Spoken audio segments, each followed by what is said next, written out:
Picture holding over 300 patents and building the power grid that runs nearly every home on Earth. Now, picture dying alone in a small hotel room, deeply in debt. How history's sharpest mind ended up in that room reveals a specific kind of sacrifice. Nikola Tesla consistently chose his ideas over his bank account, paying for that choice with everything he had.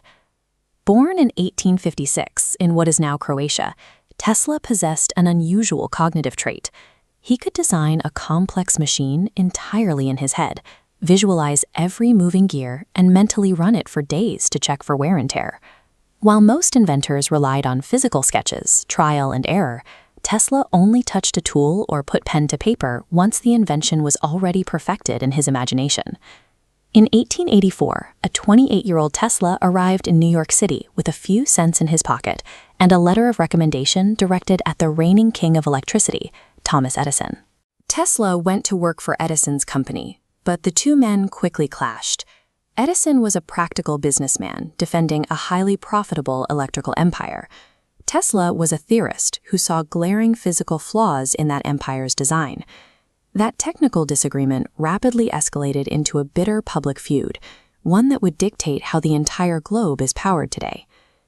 This map illustrates the core problem with Edison's direct current system.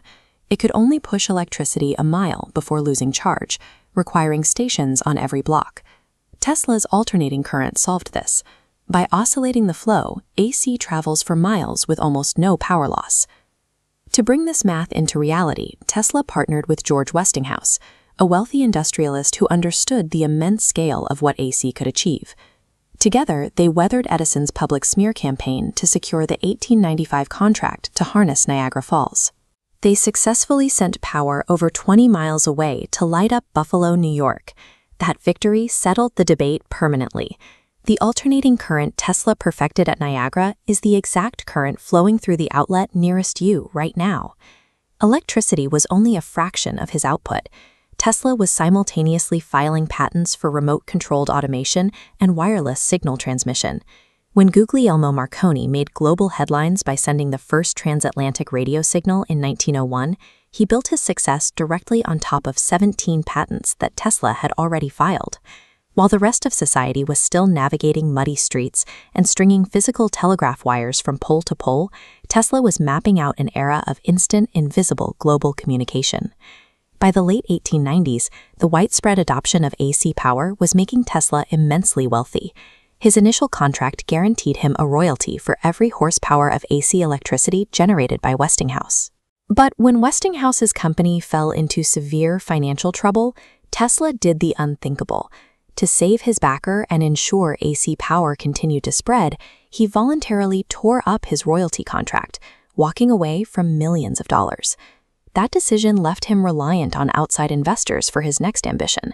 In 1901, he convinced the powerful financier J.P. Morgan to front $150,000 for a massive wireless transmission station. This was Wardenclyffe. Rising 187 feet into the Long Island sky, Tesla designed the tower to broadcast messages and eventually raw electrical power wirelessly across the planet. But construction costs rapidly outpaced Morgan's initial investment. When Marconi proved that a much simpler, cheaper radio system could cross the Atlantic, Morgan refused to give Tesla another dime. The project stalled entirely. By 1917, Tesla's massive tower was torn down and sold for scrap metal to satisfy his mounting debts. He had prioritized the reach of his technology over his own legal ownership, leaving him with no financial safety net when the project failed. On January 7, 1943, Nikola Tesla died of heart failure in room 3327 of the New Yorker Hotel. He was 86, entirely broke, and largely forgotten by the public. Yet the quiet poverty of his final days stands in sharp contrast to the sheer energy of the world he engineered. The alternating current illuminating our cities, the remote control on your table, the wireless networks connecting your device, they all trace back to his imagination. Tesla's legacy remains a case study in discovery prioritized over dollars. He continued refining his ideas long after the funding stopped and the world's attention moved on. Looking at the modern world he left behind, would you choose his path of vision or Edison's path of fortune?